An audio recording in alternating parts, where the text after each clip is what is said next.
జాతీయవాద జర్నలిజానికి అసలైన వేదిక నేషనలిస్ట్ హబ్ ని సబ్స్క్రైబ్ చేసుకోండి. నోటిఫికేషన్స్ కోసం బెల్ ఐకాన్ పై క్లిక్ చేయండి.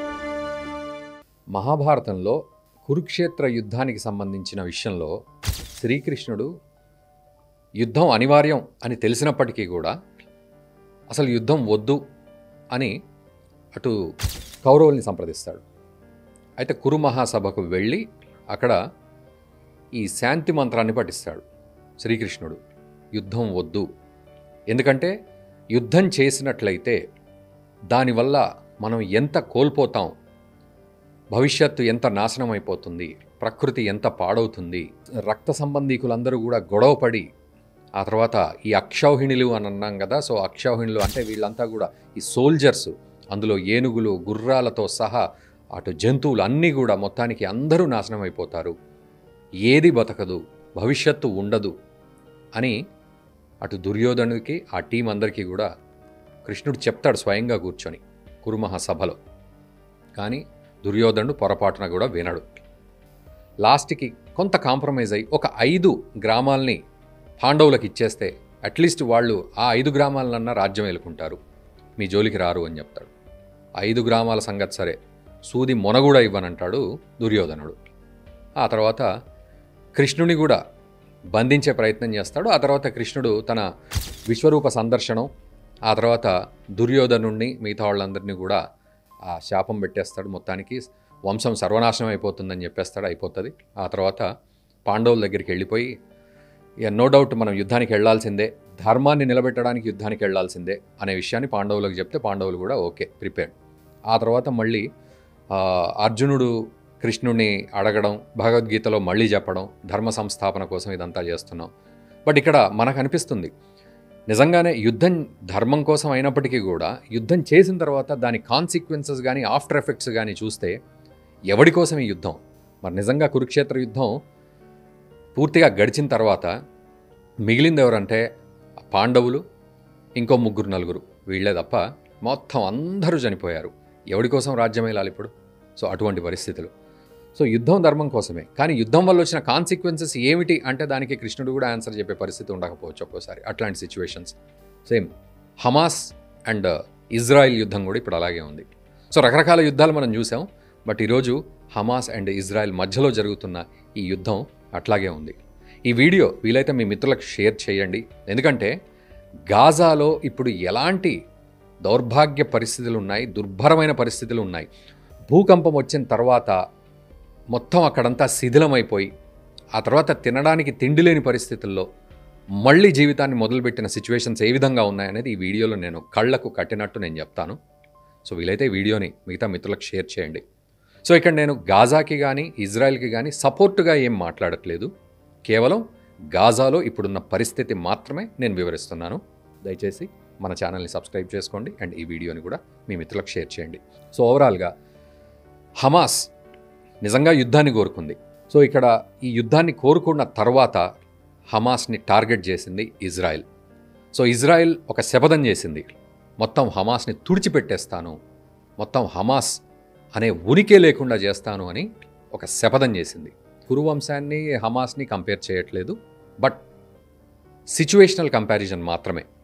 సో అట్లా హమాస్ని తుడిచిపెట్టేస్తాం, అసలు హమాస్ ఆనవాళ్లే ఉండవు అనేది ఇజ్రాయెల్ శపథం చేసింది. బెంజమిన్ నెతన్యాహు నిజంగానే శపథం చేశాడు. దేశం కూడా అదే విధంగా ఒకే తాటిపైకి వచ్చి ఈరోజు హమాస్ ఉగ్రవాదులు ఎక్కడ దాక్కున్నా సరే వాళ్ళందరినీ పెకిలించి ఆ టన్నెల్స్లోంచి కూడా పెకిలించి వాళ్ళని బయటికి తీసి కాల్చి చంపేస్తున్న పరిస్థితి. ఇదంతా ఒక ఎత్తు అయితే, మరి హమాస్ ఒక ఉగ్రవాదం, పాలస్తీనా కోసం పోరాడుతున్నామని వాళ్ళు చెప్తున్నప్పటికీ కూడా వాళ్ళు ఎంచుకున్న తీరు ఒక ఉగ్రవాదం, ఆ అప్రోచ్ అంతా కూడా. అటువంటి ఆ ఉగ్రవాదాన్ని పెకిలిస్తున్న వేళ ఈరోజు ఇజ్రాయెల్ కాదు, హమాస్కి కాదు సపోర్ట్, కేవలం అక్కడ గాజా సిటీలో దాదాపు ఆ గాజా స్ట్రిప్లో 45 కిలోమీటర్ల పొడవు 10 కిలోమీటర్ల వెడల్పు ఉన్న ఆ గాజా స్ట్రిప్లో దాదాపు 22 లక్షల మంది కామన్ పీపుల్, సామాన్య ప్రజలు, ఇటు హమాస్తో అటు ఇజ్రాయెల్తో ఈ గొడవలతో సంబంధం లేని కేవలం సామాన్య ప్రజలు, అప్పుడే పుట్టిన బిడ్డలు కూడా ఈరోజు విపరీతంగా దారుణంగా బాధపడుతున్నారు, చచ్చిపోతున్నారు. అటువంటి సిచ్యువేషన్ ఇది. ఏం జరుగుతుంది గాజాలో అంటే అక్కడ ఆహారం కోసం ఇంటికొక వ్యక్తి ఒక ఈ బౌల్ పట్టుకొని లైన్లో నిలబడుతున్నారు. శరణార్థుల క్యాంపులు ఉన్నాయి అక్కడ. కొన్ని హాస్పిటల్స్లో, కొన్ని స్కూల్స్లో, కొన్ని గ్రౌండ్స్లో శరణార్థుల క్యాంపులు పెట్టారు. ఆ క్యాంపులకు ఈ బౌల్స్ పట్టుకొని ఇంటికొకళ్ళు వెళ్తున్నారు. అందరూ కలిసి లైన్లో నిలబడే పరిస్థితులు లేవు. అక్కడ శక్తి లేదు.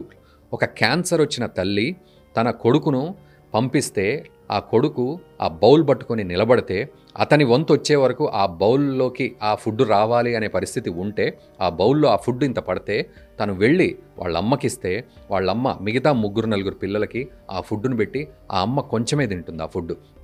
ఆ అమ్మకి క్యాన్సర్, ఎక్కువగా నడవలేదు. ఎక్కువగా నడిస్తే ఎనర్జీ ఖర్చు అవ్వడం వల్ల, శక్తి కోల్పోవడం వల్ల మళ్ళీ ఆమెకు క్యాన్సర్ విజృంభించడం, రెసిస్టెన్స్ తగ్గడం, దీనివల్ల మళ్ళీ ట్రీట్మెంట్ కావాల్సిన పరిస్థితి. అక్కడ ట్రీట్మెంట్ కాదు కదా, అసలు ఏ పరిస్థితి లేదు. అందుకని ఆ తల్లి ఉన్న చోటే కూర్చొని ఆ పిల్లలకి తిండి పెట్టే పరిస్థితి. ఇది అక్కడ తిండి కోసం ప్రతి ఇంటికి ఒకళ్ళు వెళ్ళే పరిస్థితి ఉంది. అండ్ చుట్టుపక్కల వాతావరణం కూడా ఎలా ఉంది అంటే అన్ని భూస్థాపితమైన ఇళ్ళు మొత్తం అక్కడంతా కూడా శిథిలాల్లో, ఆ శిథిలాల్లోనే కొంతమంది తలదాచుకుంటున్నారు. కొన్ని చోట్ల ఎక్కడ ఆ పైకప్పు కూలిపోతుందా అన్న ప్రదేశాల్లో కూడా వీళ్ళు తలదాచుకుంటున్నారు. కొన్ని బిల్డింగులు మంచిగా ఉన్నప్పటికీ కూడా చాలా బిల్డింగ్స్, దాదాపు 5-10 లక్షల మంది అక్కడ నిరాశ్రయులైపోయారు.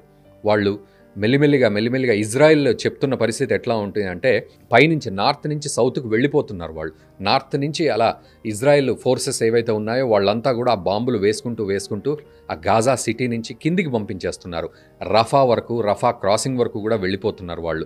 సో అలా వెళ్ళిపోతున్న అంటే ఈ ఇజ్రాయెల్ ట్రూప్సే పంపిస్తున్నాయి. వీళ్ళు వెళ్ళిపోతున్న కొద్దీ వాళ్ళు అక్కడ కబ్జా చేసుకుంటున్నారు. వీళ్ళు దాదాపు ఆ 20 లక్షల మందిలో దాదాపు 10-12 లక్షల మంది ఒకే దగ్గరికి వచ్చి కంప్రెస్డ్గా వాళ్ళు ఉండే పరిస్థితి. మిగతా గాజా సిటీ అంతా అక్కడ కొట్టుకుపోయింది. ఆ తర్వాత మిగతా ప్రాంతాలంతా కొట్టుకుపోయాయి. ఖాన్ యూనిస్ అని వస్తుంది కిందికి వెళ్తే. ఆ ఖాన్ యూనిస్ ప్రాంతం కూడా ఇప్పుడు ఒక 3 నెలల క్రితం ఇజ్రాయెల్ చెప్పింది ఖాన్ యూనిస్ ప్రాంతంలో మీరు తలదాచుకోండి గాజా పీపుల్ అందరూ కూడా అని. ఇప్పుడు ఈరోజు ఖాన్ యూనిస్ దగ్గర కూడా ఇజ్రాయెల్ ట్రూప్స్ అంతా కూడా ఖాళీ చేయించి రఫా క్రాసింగ్ వరకు కూడా ఎళ్ళగొట్టేస్తుంది. అక్కడి నుంచి వెళ్తే ఈజిప్ట్ వెళ్ళాలి, కానీ అక్కడ కూడా క్లోజ్డ్ సర్క్యూట్, మొత్తం ఎక్కడికి వెళ్లే పరిస్థితి లేదు. ఉన్న చోటనే ఈ 10 లక్షల మంది తలదాచుకుంటున్నారు. ఒకప్పుడు ఆ సముద్రం మెడిటరేనియన్ సీ, మధ్యధరా సముద్రం ఒడ్డున అందరూ సేదదీరిన పరిస్థితి, కేరింతలు కొట్టిన పరిస్థితి. ఈరోజు అక్కడ మిలిటరీ ట్రూప్స్ అన్నీ ఉన్నాయి ఇజ్రాయెల్కి సంబంధించి. సో ఈ సామాన్య జనమంతా కూడా ఈ శిథిలాల్లోనే తలదాచుకొని ఎట్లా ఉంది అంటే చిన్నపిల్లలు వాళ్ళు అంటే ఫర్ ఎగ్జాంపుల్ ఇంకొక తల్లి తన బిడ్డకు పాలిస్తున్న తల్లి, దాదాపు 3 నెలల బిడ్డ సంథింగ్, ఆ బిడ్డకు పాలిస్తున్న తల్లికి పాలు రాని పరిస్థితి. ఎందుకంటే ఆ తల్లికి ఫుడ్ లేదు. ఆ పాలు రాని పరిస్థితుల్లో ఆ బిడ్డ పాలు తాగలేని సిచ్యువేషన్లో డీహైడ్రేట్ అయిపోయి గొంతు ఎండుకుపోయి సో ఒక హాస్పిటల్కి తీసుకెళ్తే, దగ్గరలో ఉన్న హాస్పిటల్కి తీసుకెళ్తే ఆ బిడ్డ ప్రాణాలు కోల్పోయిన పరిస్థితి. సో పాలు లేక తల్లికి పాలు రావట్లేదు. ఎందుకంటే తల్లికి శక్తి లేదు, ఫుడ్ లేదు కాబట్టి ఆ శక్తి లేదు, అటువంటి పరిస్థితి. అండ్ ఇంకొక వ్యక్తి కొంతమందికి మాంసం వండి తినిపించిన పరిస్థితి.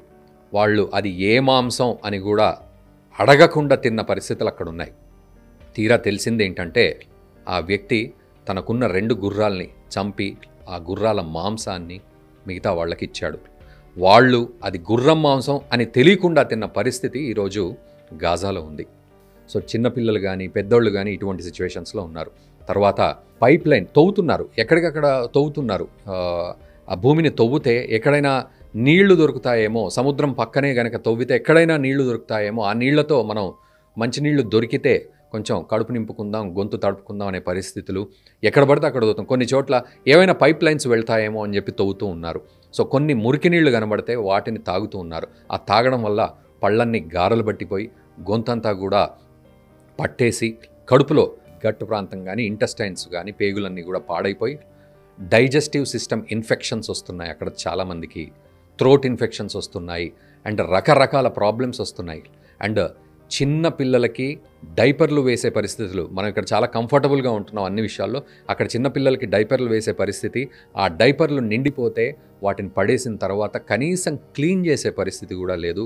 అటువంటి సిచ్యువేషన్స్, డైపర్లు దొరకకపోవడం పక్కన పెడితే అసలు వేసుకున్న డైపర్ తీసిపడేసి తర్వాత క్లీన్ చేసుకునే పరిస్థితులు లేవు. అటువంటి సిచ్యువేషన్స్లో రకరకాల దుర్గంధాలు, ఇన్ఫెక్షన్లు అక్కడ ప్రబలుతున్నాయి. చాలామంది అట్లాగే చచ్చిపోతున్నారు అక్కడ. సో సామాన్య ప్రజలు అట్లాగే చచ్చిపోతున్నారు. నిజంగా అటువంటి సిచ్యువేషన్స్ ఉన్నాయి. మరి వీళ్ళందరికీ ఫుడ్ ఇవ్వట్లేదా అని ఒక డౌట్ రావచ్చు మనకి. వీళ్ళందరికీ ఫుడ్ ఇవ్వాలి అంటే ఈ యునైటెడ్ నేషన్స్ ఏదైతే ఉందో వాళ్ళు వరల్డ్ ఫుడ్ ప్రోగ్రామ్, వాళ్ళ ప్రోగ్రామ్ ఏదైతే ఉందో ఆ ప్రోగ్రామ్కి సంబంధించిన పెద్దలు ఆ ట్రక్స్ని తీసుకొని వస్తున్నారు. ఆ ట్రక్స్ని తీసుకొని వస్తుంటే మధ్యలో దారి దోపిడీ కూడా జరుగుతోంది. అంటే రోజుకు 100 ట్రక్కుల్లో ఫుడ్ తీసుకురావాల్సిన పరిస్థితుల్లోంచి 100-150 ట్రక్కుల్లో రావాల్సిన ఫుడ్ కాస్త దాదాపు 50 నుంచి 90 అంతే, అట్లా మాత్రమే వస్తున్నాయి ట్రక్స్. మరి మిగతా ట్రక్స్ ఏమయ్యాయి అంటే, ఇక్కడ ఉన్న సిచ్యువేషన్ ఏంటంటే మిగతా ట్రక్స్ రావాలి అంటే రాలేకపోతున్నాయి. ఎందుకంటే ఈ ఆకలి మీద ఉన్న వాళ్ళు పరిగెత్తుకొని వెళ్ళి, మనం జాంబీస్ సినిమాల్లో చూస్తాం కదా, సో ఈ జాంబీస్ పరిగెత్తుకెళ్ళి ఇంకొకళ్ళని జాంబీగా తయారు చేస్తారు, అటువంటి పరిస్థితులు అక్కడ ఉన్నాయి. పరిగెత్తుకెళ్ళి ఆ ట్రక్కులకు ఎదురుగా నిలబడి వాళ్ళంతా వాటిని దారి దోపిడీ చేసి ఆ ఫుడ్ను దొంగిలించుకొని వెళ్ళిపోతున్నారు. చాలా చోట్ల ఆ దొంగతనాలు జరుగుతున్నాయి. కొన్ని చోట్ల డ్రైవర్లను కొట్టిన సందర్భం ఉంది. కొన్ని చోట్ల ఆఖరికి హమాస్ కొంతమంది పోలీసులను పెట్టిన పరిస్థితి ఉన్నా కూడా ఆ పోలీసులను ఇజ్రాయెల్ డిఫెన్స్ ఫోర్సెస్ కాల్చి చంపేస్తున్న పరిస్థితి ఉంది అని అక్కడ తెలుస్తోంది. సో ఏదేమైనప్పటికీ ఇటు దారి దోపిడీ చేసే వాళ్ళు, మరోవైపు ఇజ్రాయెల్ డిఫెన్స్ ఫోర్సెస్ రెండు వైపుల నుంచి అటాక్స్ ఉండడం వల్ల ఆ ట్రక్కులు తీసుకెళ్లే వాళ్ళు లేరు. ఖాళీ ట్రక్కులు అట్లాగే పడున్నాయి బార్డర్స్లో. సో అది సిచ్యువేషన్. అట్లాంటి సిచ్యువేషన్స్లో ఫుడ్ దొరకట్లేదు. చిన్నగా అప్పుడే పుట్టిన పాప దగ్గర నుంచి కూడా ముసలి వాళ్ళ వరకు కూడా ఎవరికీ ఫుడ్ దొరకట్లేదు. అందరూ బౌల్స్ పట్టుకొని తీరా ఏది అంటే అసలు నిజంగా దారుణమైన సిచ్యువేషన్స్. అట్లాంటి సిచ్యువేషన్స్లో ఆ బౌల్స్ పట్టుకొని నిలబడితే వాళ్ళ వరకు ఫుడ్ వస్తే వచ్చినట్టు, లేకపోతే ఆ రోజు పస్తులు ఉన్నట్టు. ఇది సిచ్యువేషన్. కొంతమంది నిరాశ్రయులను దగ్గరికి తీసిన సందర్భం ఉంది. ఆ నిరాశ్రయులను దగ్గర తీసినప్పటికీ కూడా వీళ్ళ దగ్గర ఫుడ్ లేదు. డబ్బుంటే ఫుడ్ ఉండదు, ఫుడ్ ఉంటే డబ్బు ఉండదు. ఈ రెండు లేని పరిస్థితులు కూడా అక్కడ ఉన్నాయి. చాలా విపరీత పరిస్థితులు దాపరించాయి. అంటే ఒక యుద్ధాన్ని కోరుకుంటే ఏ విధంగా ఉంటుంది? చాలామంది అంటారు యుద్ధం ధర్మం కోసం చెయ్యాలి అని అంటారు. శ్రీకృష్ణుడు లాంటి వాడే ఏమి ఆల్టర్నేట్ చూపెట్టలేకపోయాడు. అట్లాంటిది ఒక బెంజమిన్ నెతన్యాహు కావచ్చు, ఒక హమాస్ టెర్రరిస్టులు మిలిటెంట్స్ కావచ్చు, వాళ్ళు ఎటువంటి ఆల్టర్నేట్ చూపెట్టే పరిస్థితి ఉండదు. వీళ్ళు కేవలం సామాన్యులు బాధపడి నిజంగా యుద్ధ ఆ భీతావహ వాతావరణం నుంచి కేవలం బతికితే చాలు, ఇంత ఫుడ్ దొరికి మనం గాలి పీల్చుకొని బతికితే చాలు, మనం అదృష్టవంతులం అన్న పరిస్థితిలో ఇప్పుడు అక్కడ బతికేస్తున్నారు. మరి దీని అంతటికి ఎందుకు ఇంత ప్రొలాంగ్ అవుతోంది? ఒకవైపు రంజాన్ వస్తోంది.